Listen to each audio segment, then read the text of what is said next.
Bonjour et soyez les bienvenus sur cette chaîne News Chrétien où nous allons encore une fois aborder un nouveau sujet. Aujourd'hui, nous allons voir les 10 principes qu'il faut connaître avant de choisir son partenaire selon la Bible. Comment choisir la bonne personne? Quels sont les critères? Il y en a qui consultent des spécialistes, des conseillers matrimoniaux, des psychologues, des professionnels.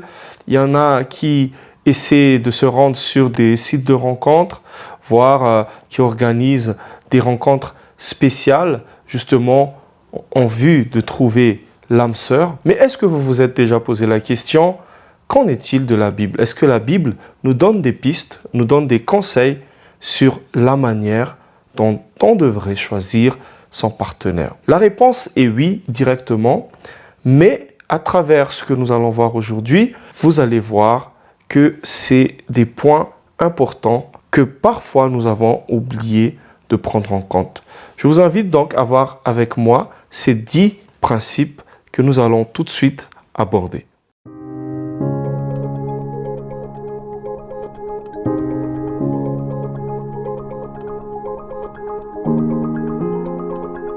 Le premier principe concerne l'identité. L'identité, j'entends par identité le genre, c'est-à-dire homme et femme. C'est écrit dans Genèse chapitre 1 et le verset 27, où on parle de l'identité de l'humanité. C'est-à-dire que lorsque Dieu a créé l'homme et la femme, il l'a créé à son image et il dit homme et femme, il les créa. C'est-à-dire que nous sommes créés à l'image de Dieu, il n'y a pas d'autre identité, il n'y a pas d'autre genre. La première chose, donc, le premier principe à mettre en place, à considérer, c'est que lorsqu'on cherche un partenaire, il faut trouver le sexe opposé. C'est-à-dire, un homme doit se mettre en partenaire avec une femme se mettre en partenaire avec un homme. Ça veut dire l'homme doit chercher une femme et la femme doit se trouver un homme. La deuxième chose, c'est la monogamie. Avant même les 10 commandements, les lois de Moïse, donc avec les Israélites, Dieu a recommandé une femme pour un homme. Vous pouvez déjà constater Adam et Ève, en passant par la généalogie lorsque vous lisez la Bible dans la Pentateuque, mais vous allez voir aussi que lorsque Noé, avant d'entrer dans l'arche, il avait demandé à ses enfants, ses 3 fils, de prendre leurs femmes respectives, donc un homme pour une femme. C'est très important de préciser cela, car bien sûr, aujourd'hui, il y a plusieurs principes qui se développent qu'on n'est pas obligé d'avoir une seule femme ou un seul homme. Troisième principe qu'il faudrait prendre en compte, c'est le partenaire croyant. Dans Genèse 24 et au verset 3, nous pouvons remarquer Abraham, lorsqu'il avait dit qu'il faudrait trouver une femme pour Isaac, il ne voulait pas prendre une femme qui était dans sa localité. Il faut se rappeler qu'Abraham était un nomade. Et là où il se trouvait, c'est-à-dire dans le pays de Canaan, il y avait beaucoup de tribus, beaucoup de communautés, mais dans aucune de ces communautés ne pouvait se trouver une femme qui conviendrait à son fils Isaac. Ce qu'il a fait donc, c'est d'envoyer son serviteur et de chercher une femme qui se trouvait dans son lieu d'origine. Pourquoi? Parce que lui, il croyait, il avait la conviction tout simplement que les gens, ils pouvaient avoir une sorte de douceur déjà dans le caractère, peut-être, dans la culture, mais aussi il pensait que la croyance des gens qui se trouvaient dans la même localité que lui ne pouvait convenir avec son fils. Donc, c'était très important pour lui de choisir quelqu'un qui était croyant. Mais en même temps, il ne faut pas oublier que l'influence de Dieu était aussi dans le choix de ce serviteur d'Abraham qui devait trouver la femme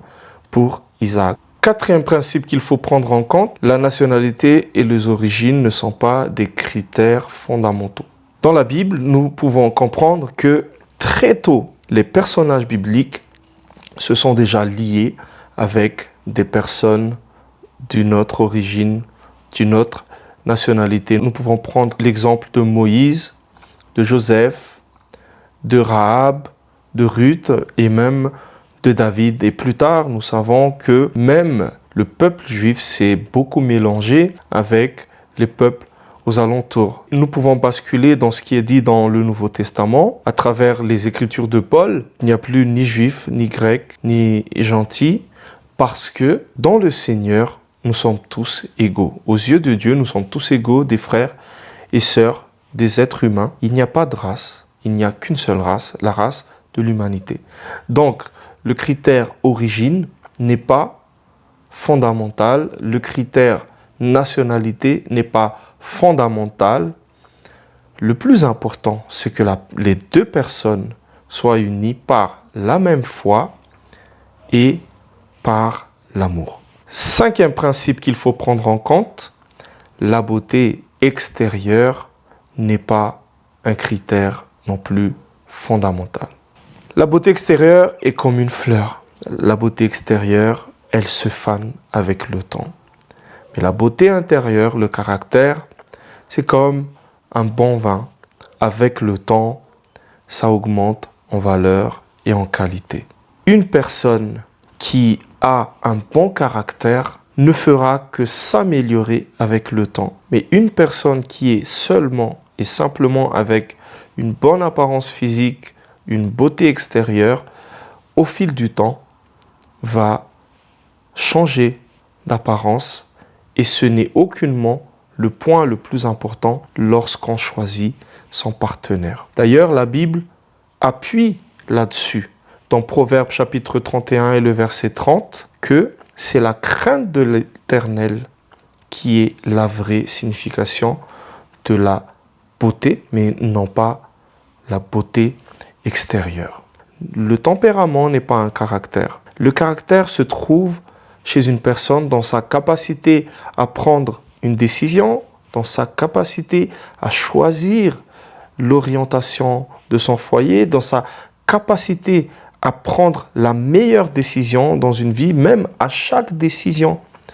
Mais ce n'est aucunement dans le comportement quotidien où la personne est parfois discrète, où la personne pourrait être timide, où la personne pourrait parfois être un peu colérique ou sanguin. Le critère le plus important, c'est que lorsqu'on fait la somme du mode de vie de la personne, c'est-à-dire dans les petits choix que la personne fait, dans les probabilités qu'on pourrait envisager lorsque cette personne est face à une situation, à d'autres situations, et lorsque cette personne souvent prend la bonne décision, pour moi ça c'est la meilleure référence qu'il faut prendre en compte lorsqu'on évalue le caractère d'une personne. Par exemple, on prend un exemple tout simple, tout bête. Est-ce que la personne est dépensière? Une personne dépensière, donc pour moi ça c'est un caractère, quelqu'un de dépensier. Ou par exemple, est-ce que la personne est honnête? Est-ce que la personne,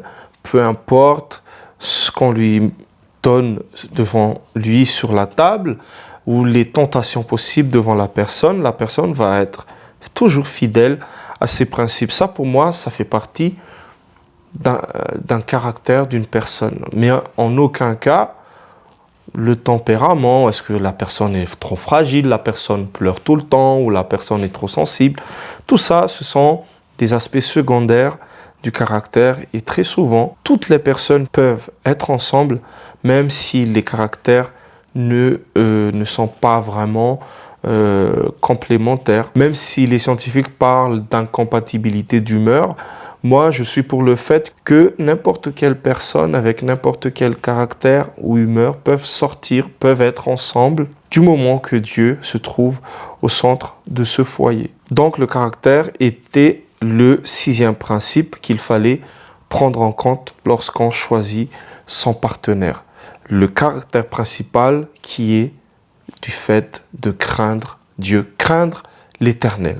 Si la personne a la crainte de l'Éternel, c'est-à-dire craint Dieu, vous serez tranquille parce que la personne n'a pas peur de vous, mais la personne a peur de Dieu. Et quoi de mieux que de craindre Dieu? Vous serez apaisé et vous pouvez développer une confiance aveugle envers votre partenaire. 7e principe, ne pas réveiller l'amour. Donc, Cantique des Cantiques, chapitre 2 et le verset 7, on parle de ce sujet. Peut-être que de plus en plus de nos jours, les gens réveillent l'amour. C'est-à-dire, on pense que dès qu'on est à l'âge de l'adolescence, on peut aimer, donc on est en mesure de vivre en couple, on est en mesure d'avoir des enfants, on est en mesure de vivre un mariage. Je ne suis pas pour ce point de vue-là, même s'il y a des exceptions, ce n'est pas l'âge qui fait la maturité d'une personne, mais dans la plupart des cas, les personnes jeunes n'ont pas encore suffisamment la maturité, c'est-à-dire dans la formation de leur cerveau, ils n'ont pas encore cette aptitude à gérer une vie de couple, une vie de famille. Donc, ce n'est pas pour rien que la Bible avertit à ce niveau-là que si les personnes se marient trop tôt et ont une vie de famille, de couple trop tôt, ça pourrait avoir des impacts négatifs sur leur vie. Donc, à ce niveau-là, ne réveillez pas l'amour lorsque ce n'est pas encore le moment. Cela veut dire, prenez bien le temps de réfléchir avant de vous engager avec une personne. Laissez le temps agir, même si vous pensez que c'est vraiment la bonne personne qu'il vous faut. 8e principe, donc, c'est l'homme à la tête du foyer et la femme comme aide. L'homme à la tête du foyer, tout simplement parce que c'est l'institution de Dieu, c'est ce que Dieu a décidé. Jésus l'a recommandé. Il ne peut pas y avoir dans un foyer deux têtes. D'ailleurs, la Bible parle de ça aussi, c'est qu'il ne peut pas y avoir deux têtes, deux seigneurs dans n'importe quel groupe ou dans n'importe quel rassemblement. Il n'y a qu'une seule tête. Dans un pays, il n'y a qu'un seul président. Pourquoi ce sujet apparaît? Tout simplement parce que Jésus se présente comme le chef de l'Église et Jésus voulait que les chrétiens aussi comprennent que si Jésus est le chef de l'Église, l'homme est aussi le chef de la famille. Donc c'est très important de comprendre cela. Et lorsqu'on dit tête, ça ne veut pas dire celui à qui on donne tous les avantages qui se trouvent dans une vie de famille, celui qui ne fait rien mais qui donne juste des ordres et qui domine sur les membres de la famille. On dit tête, c'est celui qui prenne la décision, qui prenne les orientations, les grandes orientations de la vie. C'est à lui que revient de trancher sur les grandes décisions de la vie. Mais cela n'est pas suffisant, car lorsque Dieu a créé les humains, il a dit « Il n'est pas bon que l'homme soit seul, je vais lui créer une aide. » Et aide veut dire, dans son sens original, vis-à-vis. Vis-à-vis, son face-à-face, celle qui sera au même niveau que lui. C'est-à-dire qu'il n'y a pas de haut ni de bas dans un couple ou dans un foyer, entre l'homme et la femme, mais c'est surtout les rôles qui diffèrent. Ça veut dire que l'homme ne sera pas en mesure d'être complètement homme, car Dieu a dit, il n'est pas bon que l'homme soit seul, que lorsqu'il sera accompagné de la femme. L'homme exprimera sa plénitude d'homme seulement lorsque il aura une femme auprès de lui. Et la femme aura le rôle d'aide. Qu'est-ce que ça veut dire aide? Qu'est-ce que cela signifie? Aide veut dire tout simplement un vis-à-vis, c'est-à-dire la femme va apporter ce qui manque à l'homme dans la construction du foyer, c'est-à-dire la femme pourrait par exemple apporter des réflexions sur les décisions à prendre. La femme pourrait influencer le mari dans les choix de vie, dans les orientations de la vie. La femme pourrait aider l'homme à voir la vision de la vie de manière plus claire et comme ça, d'une manière ou d'une autre, ils décident ensemble sur comment ils vont devoir mener leur foyer. C'est très important de comprendre le rôle de chacun dans une vie de couple parce que à partir du moment où les rôles se mélangent, le trouble apparaît et souvent ça se solde par le divorce. Donc le principe numéro 8 que la Bible nous recommande, c'est de respecter le rôle de chaque personne dans le foyer, les enfants à leur place, le mari à sa place et la femme à sa place, l'homme chef de famille, la femme son vis-à-vis, son égal, son aide selon ce que la parole de Dieu recommande.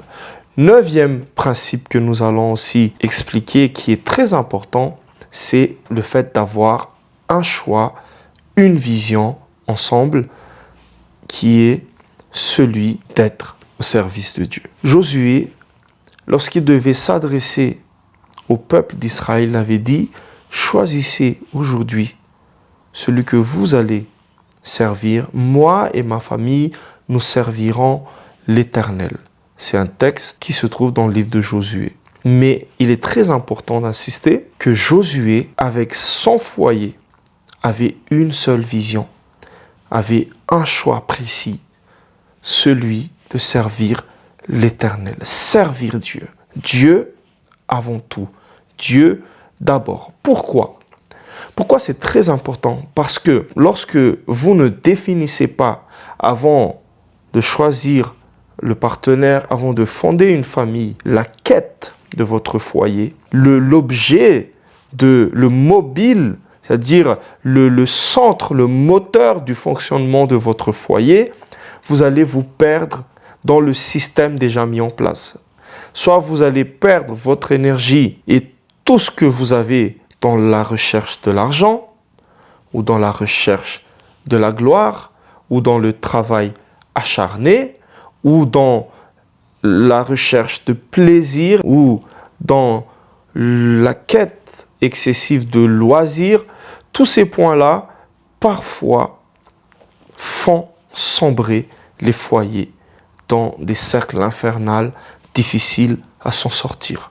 On a besoin d'argent, on a besoin de travailler, on a besoin de reconnaissance dans la société, on a besoin d'avoir un temps de plaisir, de loisirs, mais tout cela, ce sont des choses secondaires par rapport au fait d'identifier exactement ce que vous voulez faire dans votre vie de foi et qu'est-ce que vous voulez représenter et en quoi vous voulez dépenser votre énergie pendant toute votre vie.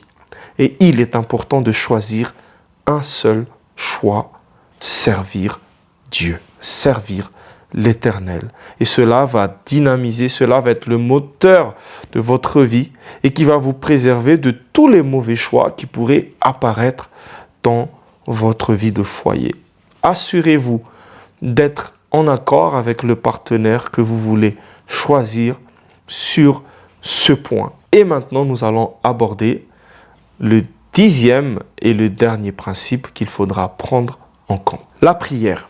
Même si vous avez rempli les 9 principes, même si vous avez appliqué les 9 principes et vous vous dites « ça y est, j'ai trouvé la bonne personne », il y aura toujours la question de la prière qui pourrait vous faire défaut. Vous avez besoin de confier à Dieu votre choix. Vous avez besoin de prier chaque jour si vous voulez trouver le bon partenaire.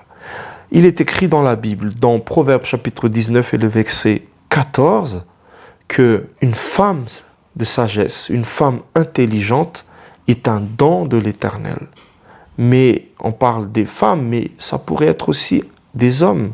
C'est-à-dire qu'on a besoin de demander à Dieu, à travers la prière, la personne idéale pour nous. Je suis même prêt à dire qu'on peut oublier tous les 10 principes que nous avons cités, mais on va mettre en prière le sujet et demander à Dieu, plutôt que de faire les 9, appliquer les 9, mais oublier le 10e qui est pour moi le plus important. Confiez le sujet entre les mains de Dieu chaque jour et Dieu va agir pour vous. Il vous manifestera sa puissance et il vous donnera la personne qu'il vous faut dans votre choix de partenaire inspiré de Dieu, inspiré des Écritures. Je vous laisse sur cette petite réflexion. Que Dieu vous bénisse et on se dit à la prochaine fois pour d'autres vidéos. Au revoir.